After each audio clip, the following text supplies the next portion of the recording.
Oke Sobat BM semuanya, saat ini saya membawa tim Pramubakti Baitul Mal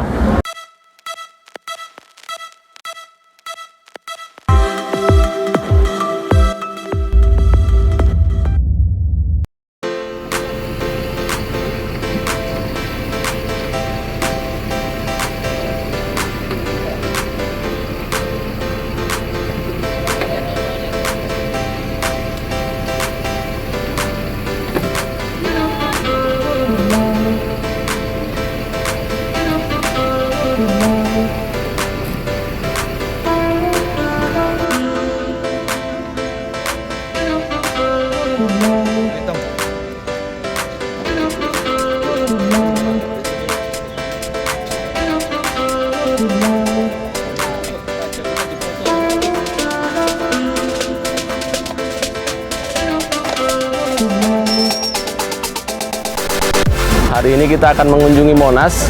Perjalanan dari Baitul Mal menuju ke Monas ini sekitar 30 menit tadi. Alhamdulillah berangkat jam 6.30 pagi, sudah sampai jam 7 di sini ya. Kita lihat teman-teman kita baru datang. Ya, alhamdulillah tidak begitu lelah karena memang jalannya tidak macet. Dan untuk masuk ke Monas ini gratis ya teman-teman semuanya ya, tidak dipungut biaya. Tapi di depan tadi sebenarnya ada pengecekan peduli lindungi, jadi dipastikan sudah vaksin ya, sudah vaksin dan kita bisa bebas mengunjungi Monas. Hari Sabtu banyak yang berolahraga juga dan kita akan segera menuju ke Monas sebentar lagi. Oke, ikutin terus, ayo silakan. Oke, kita tadi sudah berjalan dari pintu masuk di sana tadi dengan teman-teman, dan di depan kita sudah dekat sekali Monas ya. Jadi sebentar lagi kita akan masuk ke Monas, tapi sebelumnya kita akan membeli tiket dulu ya. Jadi kita beli tiket dulu di loketnya di dekat sana, dan kemudian setelah kita dapetin tiketnya kita akan antri liftnya untuk menuju ke puncak Monas di atas sana ya. Nah, nanti kita akan sama-sama dengan teman-teman dari Pramubakti Baitul Mal, kita akan menikmati pemandangan Jakarta dari puncak Monas. Oke, ikutin terus. Oke, alhamdulillah kita saat ini sudah sampai di depan tiket untuk naik ke atas Monas ya. Satu tiket harganya 15.000 tahun 2022 ini ya, nggak tahu lagi tahun depan bakal naik atau masih tetap, tapi saat ini satu orang 15.000. Jadi saya saat ini berdiri di depan tiket loketnya. Nanti kita akan masuk, turun di situ, di tangga situ, nanti di depan situ ada loket untuk penjualan tiket. Kita lihat tiketnya yuk.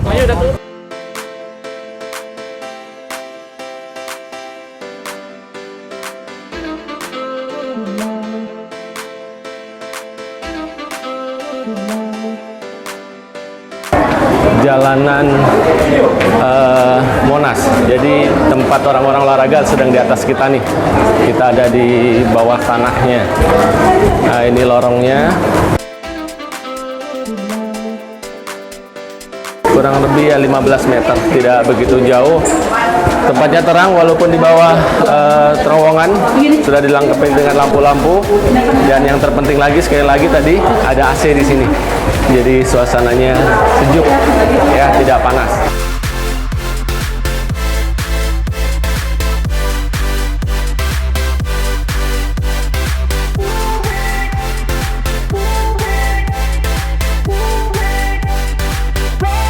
Oke, sudah dihiasi, ini bulan Agustus.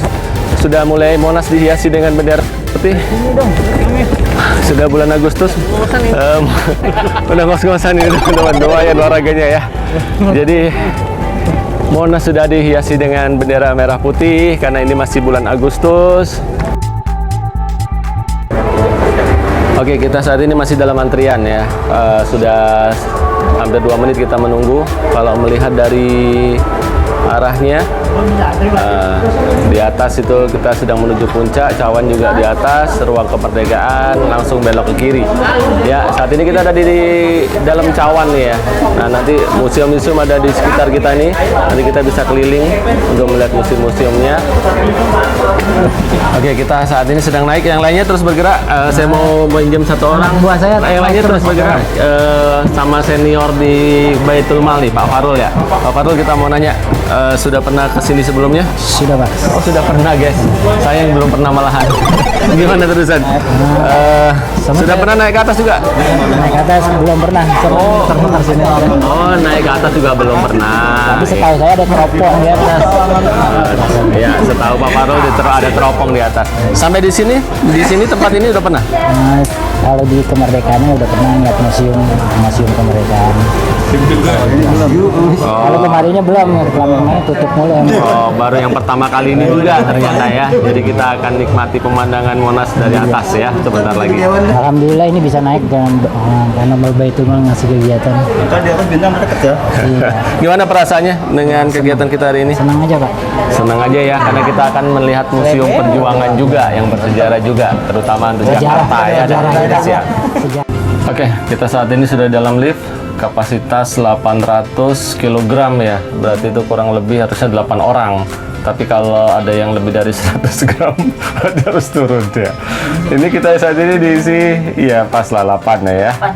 8, jadi kita akan bergantian dengan teman-teman lainnya yang di luar. Ini sampai lantai berapa Pak? Lantai 3 Pak. Lantai 3 paling atas, tapi lempeng aja ke atas ya. Lantainya 3, jangan dibayangin kayak di ini ya, di apartemen ya. Lantai 3 tapi di lempeng, tinggi banget ke atas sana. Ketinggian 115. Ketinggian 115. Alhamdulillah kita sudah sampai di atas.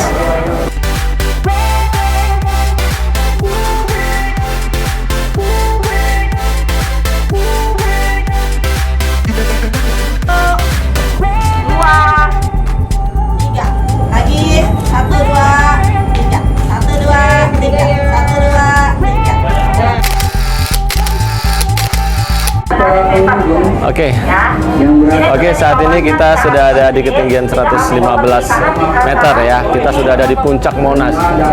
Emasnya dari sini nih, di atas ini nih emasnya ya. Ini di pintu lift tempat kita naik tadi. Ini ada naik dan turun, ini ada beberapa warga yang turun. Ada di puncak begini kita bisa melihat pemandangan Jakarta dari lantai paling atas Monas, yaitu 115 meter. Ya, kita sekarang berdiri sejajar dengan gedung-gedung tinggi di Jakarta. Saat ini masih pagi, tapi Jakarta sepertinya masih berkabut ya, karena memang cuaca antara bersinar dan mendung campur jadi satu. Dan di atas ini, untuk tempat paling atas ini kita dibatasin oleh besi-besi aluminium ya. Mungkin dikhawatirkan ada yang kepingin naik lebih tinggi dan bisa membahayakan. Nah, kita bisa melihat gedung Pertamina di sebelah kiri kita. Ada Kostrad juga di sana. Jakarta jam 8:30 masih berkabut karena memang beberapa hari ini cuaca mendung. Dan sebelah kiri kita bisa lihat masjid terbesar di Asia Tenggara, yaitu Istiqlal, Masjid Istiqlal. Ya, Masjid Istiqlal dengan jalanannya di bawah, dan kita bisa melihat kereta api yang sedang berjalan. Oke, di sisi seberang lift tadi, di depan kita ada gedung Mahkamah Agung. Nah, ini tempat pengadilan yang mentok di pengadilan bawahnya, nanti naiknya di sini. Ada Kementerian Dalam Negeri juga di depan kita gedungnya. Itu juga ada gedung seperti kapal itu. Ada di dekat Kemendagri ya, Kementerian Dalam Negeri. Di samping Mahkamah Agung ada Istana Negara, tempat Pak Jokowi berkantor ya. Di depan kita ada Istana Negara, tempat Pak Jokowi berkantor, dipenuhi dengan bendera merah putih karena memang sedang merayakan HUT ke-77 Indonesia Merdeka. Oke, alhamdulillah kita tadi sudah turun dari puncak ya, 115 meter puncak Monas. Saat ini kita turun di lantai 2 dan saat ini saya ada di Cawan namanya ya. Ini Cawan Monas.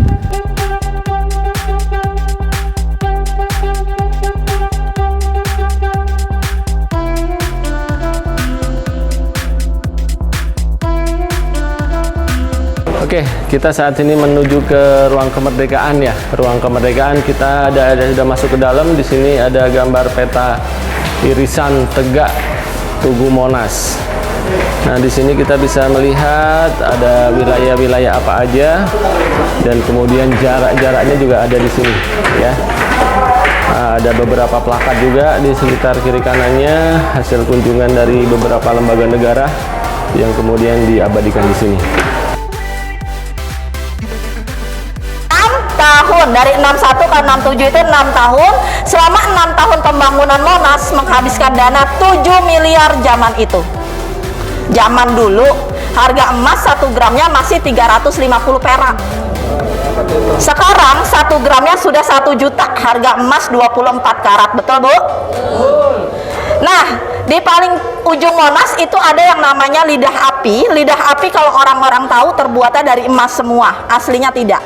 Itu terbuatnya dari perunggu 14,5 ton, dilapis emas dengan berat 50 kg. Jadi emasnya hanya melapisi bagian luarnya aja 50 kg. Ibu punya emas 50 kg nggak di rumah? Ya. Ibu berarti kalah sama saya. Saya punya, namanya emas bojo. Nah, setelah itu ada di bawahnya, tadi kita sudah ke atas di pelataran puncak dengan ketinggian 115 meter dengan luas 11 kali 11 meter. Turun lagi ke bawahnya ada yang namanya pelataran Cawan. Cawan itu adalah mangkoknya Monas dengan ketinggian 17 meter, luasnya 45 kali 45 meter, menandakan tanggal dan tahun kemerdekaan. Jadi di Cawan ada tanggalnya sama tahunnya, bulannya ada di mana? Bulannya ada di sini. Ini namanya ruang kemerdekaan. Kita punya ketinggian 8 meter atau menandakan bulan Agustus atau bulan kemerdekaan. Luar biasa kan Bung Karno? Luar biasa. Monas dibangun pada masa pemerintahan Bapak Insinyur Soekarno sebagai presiden pertama kali Indonesia dengan idenya Bapak Sarwoko Martokusumo. Ada yang kenal? Itu dulu Pak D saya katanya. Tapi nggak tahu Pak D dari mana gitu. Arsiteknya namanya Bapak Sudarsono. Ada? Nah, berarti kita harus sungkem kalau gitu. Nah, setelah itu dibantu dengan ahli konstruksi bangunannya namanya Bapak Ruseno. Ya, nggak ada. Monas punya ketinggian 132 meter. Ya. Nah, ini namanya ruang kemerdekaan. Di sini juga kita mengandung emas dengan total emas 22 kg menandakan hari ulang tahun Jakarta 22 Juni.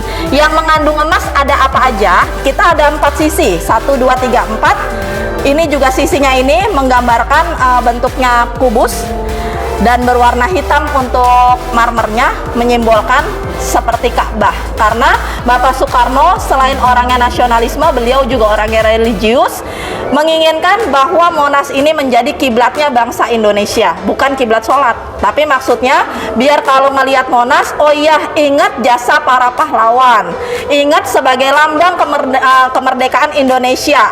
Terus mendidik generasi sekarang dan yang akan datang agar memiliki semangat yang sama seperti para pahlawan zaman dulu. Dan ini juga sebagai tempat edukasi wisata ya, atau edu wisata. Yang mengandung emas, balik lagi tadi. Yang mengandung emas ada 3. Yang ini namanya pintu gapura. Ini tidak tidak dilapis emas, tapi di dalamnya ada teks proklamasi fotokopi yang sudah diperbesar 4 kali lipat. Walaupun fotokopiannya tetap kita lindungi dengan kaca anti peluru karena yang punya cuma Monas. Teks proklamasi itu ada 2 yang asli. Yang pertama disebutnya konsep, masih tulisan tangannya Bapak Insinyur Soekarno. Kita simpan di Istana Merdeka. Setelah itu diketik oleh Bapak Sayuti Malik, disimpan di Gedung Arsip Negara di Jalan Cilandak. Setelah diketik oleh Bapak Sayuti Malik, disimpanlah di Monas, dikopi, diperbesar 4 kali lipat. Setelah itu, setelah dilindungi oleh kaca anti peluru, luarnya lagi dilindungi dengan ukiran kepala barong dengan berat perunggu 4 ton, dilapis emas. Tapi kita udah ketinggalan karena pembukaan teks proklamasinya itu per 1 jam sekali. Tadi jam 9, nanti dibuka lagi jam 10, berakhir di jam 3 sore. Ya, jam 10, jam 11 sampai jam 3 sore. Nah, ada lagi yang dilapis emas, ada peta kepulauan Indonesia dari Sabang sampai Merauke, ada burung Garuda dengan berat perunggunya 3,5 ton. Nanti kita bisa keliling. Ada lagi yang di sebelah sana tidak dilapis emas, tapi itu dilapis dengan kuningan sama kaca anti peluru. Bapak Ibu kemarin ngelihat nggak di TV waktu pengibaran bendera pusaka? Nah, bendera pusaka duplikatnya dibawanya setiap tahunnya selalu dari Monas menggunakan kereta kencana ke istana, dikibarkan di Istana Merdeka. Nanti bisa kita lihat namanya vitrin, tapi nggak kelihatan karena itu sudah dilindungi kaca anti peluru, dilindungi lagi oleh kuningan. Jadi kita lihat aja tempatnya, namanya vitrin ya. Berat perunggunya 3,5 ton, dilapis emas ya. Ada yang tahu nggak siapa pendesain burung Garuda? Garuda Pancasila siapa pendesainnya? Saya. Kenalan dulu kalau gitu. Jangan dong. Ya, pendesain burung Garuda ini atau Garuda Pancasila dari Pontianak. Namanya Bapak Abdul Hamid Al-Ghifari. Desain burung Garuda sebagai lambang negara Indonesia. Buat dari perunggu 3,5 ton, lapis emas. Saya mau tanya, 17-nya ada di mana? Ada di sayap. 8-nya ada di mana? Ada di ekor. 19-nya ada di mana? Ada di pangkal ekor. Pangkal ekor. 45-nya ada di mana? Ada di leher. Saya mau tanya, kenapa burung Garuda selalu nengoknya ke kanan terus? Kenapa nggak kanan kiri oke kayak RCTI?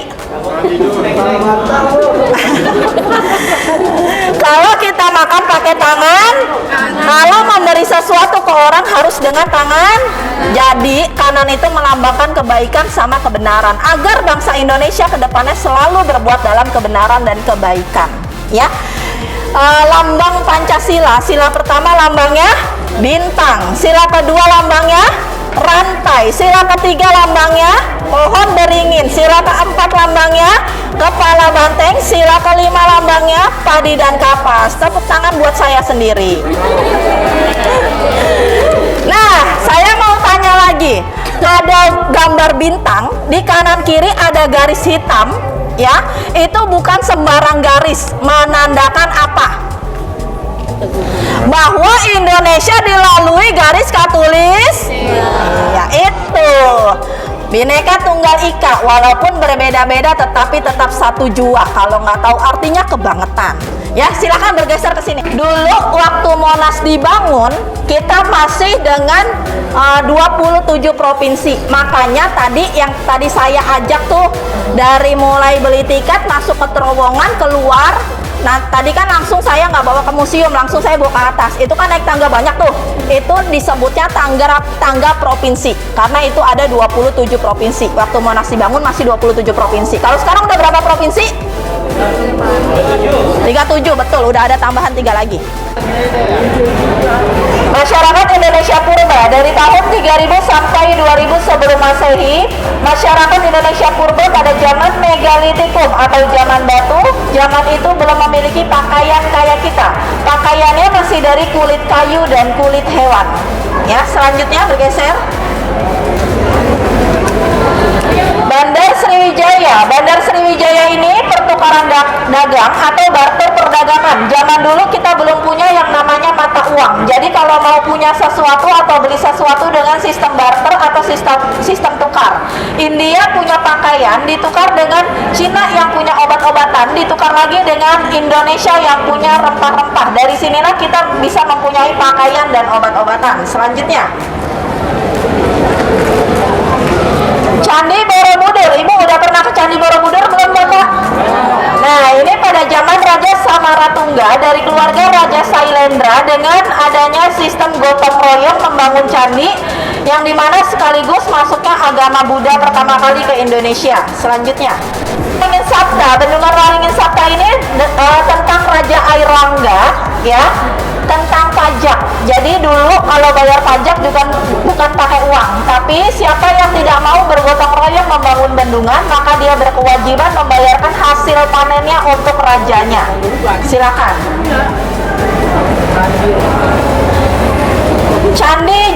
Candi Jawi ini satu-satunya candi dengan dua agama, sekaligus masuknya agama Hindu.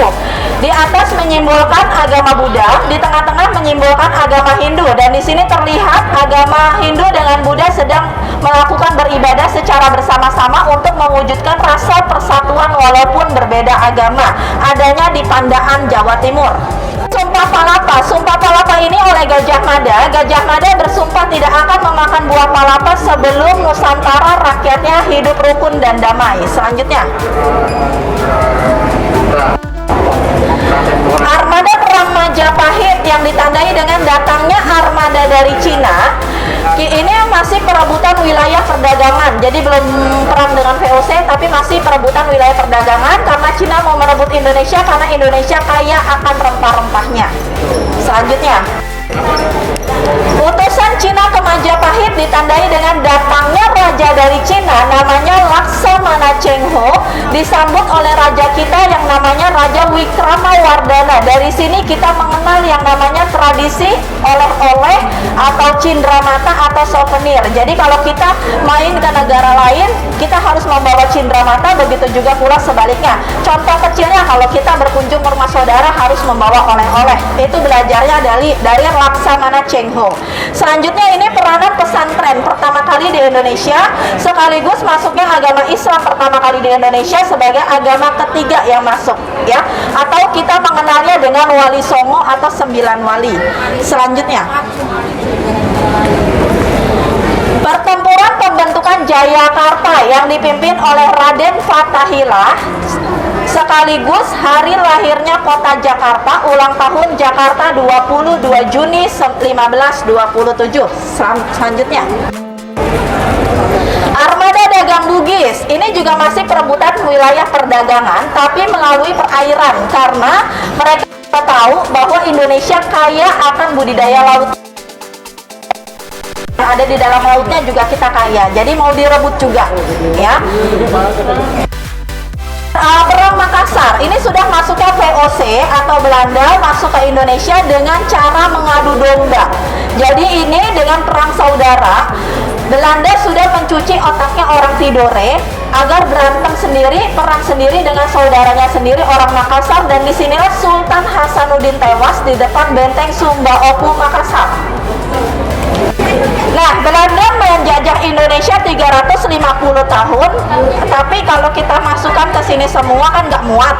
Jadi yang ada di diorama ini, jadi kita pilih yang ada pahlawannya terkenal aja. Contohnya Patimura, ini sedang melawan Belanda, melawan benteng Dorstad Saparua Maluku. Selanjutnya, ini perang di Ponorogo. Pangeran Diponegoro di Kalibogowonto, Magelang, Jawa Tengah, itu yang naik kuda putih pakai sorban putih, namanya Pangeran Diponegoro. Selanjutnya, perang Imam Bonjol. Untuk membentuk parit-parit keamanan dulu sebelum ada Imam Bonjol, kita kalau melawan Belanda hanya ngumpet di balik-balik pohon atau tiarap aja. Tapi setelah Imam Bonjol membentuk parit-parit keamanan sebagai tempat persembunyian, di sini kita punya tempat bersembunyi atau seperti gorong-gorong. Ya, selanjutnya, Perang Banjar. Perang Banjar ini yang dipimpin oleh Pangeran Antasari sedang menghadang Belanda, itu namanya kapal onrus, sedang dihadang jangan sampai masuk ke Banjarmasin, Kalimantan Selatan. Selanjutnya, Perang Aceh. Perang Aceh ini ditandai dengan tertembaknya tewasnya Jenderal Kohler. Itu Jenderal Kohler yang lagi duduk di dekat pohon yang besar, yang lagi duduk tertembak, itu namanya Jenderal Kohler, di depan Masjid Agung Baitur Rahman, Banda Aceh.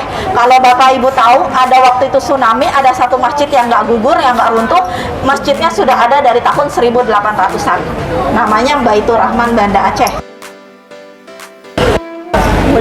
Selanjutnya, perlawanan Sisingamangaraja. Ini di Tapanuli, Sumatera Utara, atau terkenalnya Danau Toba. Selanjutnya, pertempuran Jagaraga. Pertempuran Jagaraga ini di Buleleng, Bali, yang terkenalnya dengan 7 turunan dari rajanya Bali itu tewas semua dibantai sama Belanda. Makanya orang Bali mengenalnya dengan Puputan Jagaraga. Selanjutnya, ini tanam paksa. Tanam paksa ini berbeda dengan kerja paksa atau kerja rodi. Kalau kerja paksa hanya bekerja dan bekerja. Kalau tanam paksa sudah disuruh bekerja, disuruh menanam, nanti hasil panennya buat Belanda. Kalau tidak mau, dicambuk, disiksa, tidak diberi makan sampai menemui ajalnya. Selanjutnya, peranan pesantren atau kegiatan gereja Protestan. Protestan pertama kali di Indonesia itu di Pulau Jawa, yaitu dengan masuknya agama keempat di Indonesia. Jadi yang masuk agama pertama Buddha, Hindu, Islam, Protestan, Muhammadiyah, lanjut ke Katolik terakhir. Ini Raden Ajeng Kartini untuk emansipasi wanita dan menerbitkan buku Habis Gelap Terbitlah Terang. Selanjutnya, ini Kebangkitan Nasional Budi Utomo, Pendidikan Indonesia. Selanjutnya, Taman Siswa. Taman Siswa ini didirikan oleh atau dipelopori oleh Ki Hajar Dewantara, yang dimana semenjak Ki Hajar Dewantara ini kita belajar bukan hanya menulis membaca aja, tapi beliau memberikan suatu keterampilan atau ekstrakurikuler. Dari sinilah kita mengenal seni tari, seni lukis, pramuka, dan yang lainnya. Ekstrakurikuler. Selanjutnya, ini Muhammadiyah. Muhammadiyah di Indonesia pertama kali adanya di Yogyakarta yang dipimpin oleh Kiai Haji Ahmad Dahlan. Selanjutnya, Perhimpunan Indonesia. Walaupun Belanda menjajah Indonesia 350 tahun, tapi dia memberikan kesempatan untuk orang-orang Indonesia tetap belajar dan menjadi pintar. Ini contohnya sedang mengundang orang-orang Indonesia pergi ke Belanda untuk belajar di Belanda. Selanjutnya, Stovia, Sekolah Dokter Bumi Putra, sekolah dokter pertama kali di Indonesia. Selanjutnya, karena orang Indonesia sudah disuruh belajar dan menjadi pintar, akhirnya kita sudah mempunyai strategi untuk merdeka, tapi Belanda ketakutan Indonesia mau merdeka. Akhirnya pahlawan-pahlawan kita diculik, diasingkan di Tanah Merah, Papua. Termasuk Bapak Soekarno di sini diasingkan. Selanjutnya, sementara para pahlawan kita diasingkan di Papua, diculik, dan muda-mudi Indonesia ini kita bergabung menjadi satu, lalu membuat Sumpah Pemuda 28 Oktober. Satu nusa, satu bangsa, satu bahasa. Selanjutnya, ini ada Romusa, kerja paksa zaman Jepang. Ya. Waktu saat pembuatan rel kereta api Kalijati Subang, Jawa Barat. Selanjutnya, pemberontakan tentara PK di Blitar, Jawa Timur. Ini juga masih dengan Jepang. Selanjutnya, ini Hari Kemerdekaan Indonesia, Proklamasi Kemerdekaan, dibacakan oleh Bapak Insinyur Soekarno sebagai Presiden pertama kali Indonesia di Jalan Pegangsaan Timur nomor 56 Jakarta. Sekarang jalan tersebut sudah dirubah menjadi Jalan Proklamasi. Di samping sebelah kirinya ada yang pakai kacamata, itu Bapak Muhammad Hatta. Yang belakang sana yang pakai selendang itu namanya Ibu Fatmawati. Sebelahnya itu Ibu Hatta. Ya. Selanjutnya, satu hari setelah Indonesia merdeka, ada pengesahan Pancasila dan Undang-Undang Dasar 45. Selanjutnya, 5 Oktober 45 barulah kita pengesahan atau hari lahirnya ABRI, Tentara Negara Indonesia. Waktu kita melawan Belanda itu atau Jepang, kita belum punya tentara. Ya, di sini kita resmikan karena batalion atau namanya markas terbesarnya itu ada di Magelang. Jadi ini peresmiannya di depan Borobudur, Magelang, Jawa Tengah. Selanjutnya, Pertempuran Surabaya ini besar-besaran, yang dimana banyak pahlawan kita yang tewas di sini karena sedang menyerbu benteng terbesarnya Belanda di Surabaya 10 November yang dikenal dengan Hari Pahlawan. Selanjutnya, masuknya agama Katolik ke Indonesia pertama kali tepat pada perayaan Natal di Semarang, Jawa Tengah. Lanjut. Dan kita membuat pertahanan, yaitu gerilya mempertahankan kemerdekaan. Dan disinilah muncul pahlawan seperti Jenderal Sudirman, MH Tamrin, dan kawan-kawannya. Selanjutnya ada pengakuan kedaulatan. Dulu Indonesia ibu kotanya bukan Jakarta, tapi Yogyakarta, yang dipimpin oleh Bapak Sri Sultan Hamengkubuwono. Nah, ini kembali ke negara kesatuan. Sebelum Republik Indonesia, maka Republik Indonesia Serikat terlebih dahulu. Jadi dulu setiap pulau punya pimpinan masing-masing. Dan ini Bapak Supomo itu meresmikan bahwa kita semuanya menjadi satu Republik Indonesia. Nah, gimana caranya supaya Belanda mundur? Kita membuat strategi kerjasama dengan negara-negara lain, dan ini kita menjadi pertama kali anggota PBB diakui di dunia. Akhirnya Belanda mundur. Dan kita juga membentuk kerjasama dengan Asia Afrika. Konferensi Asia Afrika ini adanya di Bandung. Selanjutnya, pemilu pertama kali tahun 55 bukan memilih presiden dan wakil presiden karena sudah terpilih waktu Indonesia merdeka. Disinilah memilih anggota MPR dan DPR pertama kali. Bapak Ibu ingat nggak dulu pemilu masih pakai hordeng kayak gitu? Iya. Saya ingat waktu saya masih kecil nganterin ibu, nganterin bapak. Oh, belum lahir ya Pak? Masih muda banget Pak. Nah, Indonesia merdeka tahun 45, sedangkan Irian Jaya baru terbebas, baru merdeka 18 tahun kemudian, 1 Mei 1963. Ini ada Hari Kesaktian Pancasila, yaitu G30 SPKI yang dipimpin oleh Bapak Soeharto sebagai Bapak Orde Baru untuk pengangkatan 7 jenazah para pahlawan kita, 7 jenderal ya, di Lubang Buaya. Yang belum pernah ke Lubang Buaya silahkan main ke Lubang Buaya. Aksi-aksi Tritura, 3 tuntutan rakyat oleh mahasiswa-mahasiswi Indonesia yang sedang menuntut agar PKI dibubarkan. Selanjutnya, ini Super Semar, surat perintah 11 Maret memerintahkan kepada ketiga jenderal Ahmad Yani dan kawan-kawannya agar tetap antisipasi berjaga-jaga jangan sampai ada PKI lagi. Terakhir, PPRA, penentuan pendapat rakyat Irian Jaya, yang dimana warga Irian itu bermusyawarah mau seperti apa, dan akhirnya Papua Nugini bukan milik Indonesia. Kerjasama dengan negara-negara non-blok. Terakhir, ini ada integrasi Timor-Timor, mengenang bahwa dulu Timor-Timor bagian dari Indonesia, kalau sekarang sudah Timor Leste namanya. Oke, alhamdulillah kegiatan akhir di Monas ya. Kita udah keliling diorama, tadi udah dijelaskan oleh getur kita. Mulai dari awal prasejarah, kemudian sejarah perkembangan Indonesia, perjuangan-perjuangan, kita keliling dari sana mengelilingi diorama Monas. Mulai dari Bung Tomo juga ada, awal kemerdekaan juga ada, penjajahan Jepang, pertempuran Surabaya, hingga kemudian perkembangan Indonesia sampai Indonesia merdeka sampai saat ini. Ya, jadi kalau kita datang ke Monas kita akan tahu sejarah panjang perjalanan Indonesia. Jadi bolehlah kapan-kapan ajak anak-anak didik kita ataupun keluarga kita untuk mengenal sejarah bangsa Indonesia dengan mengunjungi Monas ini, ya. Oke, kita lanjut ke acara berikutnya. Oke, alhamdulillah teman-teman semuanya, dari jam 8 sampai dengan jam 10 kita sudah berkeliling Monas tadi, mulai dari pintu masuk, kita naik ke atas, turun ke cawan, ngelihat ke ruang kemerdekaan, kita udah nikmati semua. Dan kali ini kita akan coba dengarkan dari ketua pelaksana kegiatan ini, ketua SDM kita Ibu Ida Farida ya.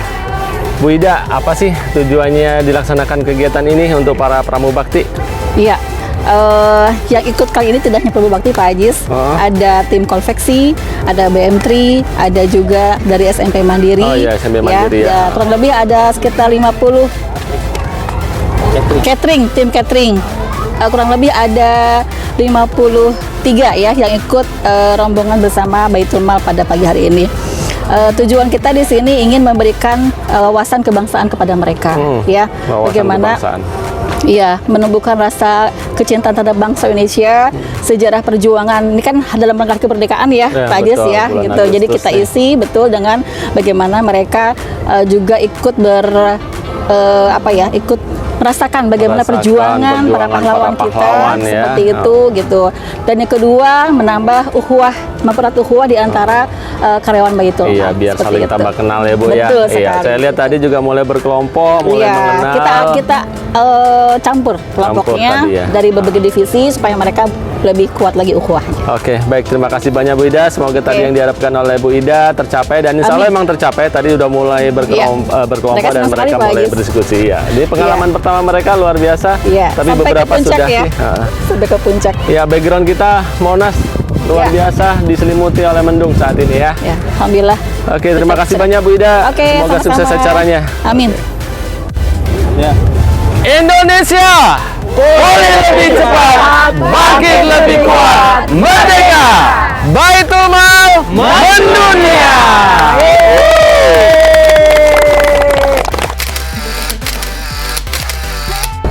Ya, alhamdulillah pukul 11:10 kegiatan acara outing Pramubakti PPA Baitul Mal sudah selesai. Kita tutup tadi dengan sosialisasi dari Ketua PPA Baitul Mal Ibu Dr. Maya Yunus yang tadi sudah menjelaskan banyak hal, dan kali ini kita ingin mendengarkan langsung dari beliau. Kenapa Pramubakti dibawa ke Monas, dan mungkin ada pesan-pesan lain dari beliau yang ingin disampaikan pada momen kali ini. Kepada Ibu Dr. Maya Yunus, dipersilahkan untuk bisa memberikan testimoninya. Ya, terima kasih Pak Abdul Aziz. Ya, alhamdulillah melihat pemandangan Monas yang luar biasa ini memberikan kesadaran yang banyak kepada kita tentang wawasan kebangsaan kita. Dari luar, pohon-pohon, kemegahan gedung itu menandakan kejayaan bangsa Indonesia. Di dalam monumen kita bisa melihat bagaimana sejarah bangsa Indonesia untuk bisa mencapai selevel seperti ini. Dan ini yang akan terus kita jaga. OB, Pramubakti, Catering, BM3 adalah support team yang memberikan nuansa tersendiri bagi pendidikan di Baitul Mal. Oleh karena itu, diperlukan sekali bagi mereka punya wawasan dan kecintaan terhadap negara ini. Itulah sebabnya outing kali ini judulnya Monas. Bertepatan sekali dengan memperingati Dirgahayu Republik Indonesia ya yang ke-77. Semoga ini memberikan kemanfaatan buat kita, memastikan bahwa kita siap sedia mendidik anak bangsa untuk menjadi pemimpin bangsa ini, membawa Indonesia ke kejayaan yang lebih tinggi dan lebih mulia lagi. Begitu Pak Ajis kurang lebih. Wah, ya, terima kasih banyak Ibu Dr. Maya Yunus. Oke teman-teman, tadi sudah disebutkan bahwa di Baitul Mal integrasinya itu luar biasa. Ketika guru-guru kemarin dibawa ke MPR, sekarang Pramubaktinya dibawa ke Monas. Jadi kesatuan sistemnya itu memang sudah dibentuk dari dulunya. Jadi makanya kita tahu saat ini Baitul Mal seperti apa dan kinerja karyawannya seperti apa, semua juga dari pemikiran para leader-leader kita di Baitul Mal. Baik, terima kasih Bu Maya. Semoga Baitul Mal semakin maju ke depannya lagi. Sip. Amin ya Rabbal Alamin. Ya, terima kasih teman-teman semua. Bye. Ya, alhamdulillah rangkaian kegiatan outing Pramubakti PPA Baitul Mal berakhir di kereta wisata ini. Kita dari pintu keluar tadi, kita naik kereta wisata kurang lebih 5 menit ya menuju ke pintu keluar.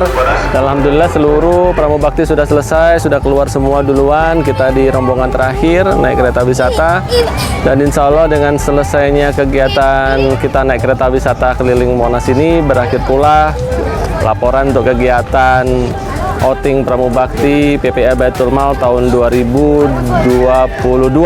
Kita ketemu lagi tahun depan di acara outing yang sama. Oke, terima kasih semuanya. Bye.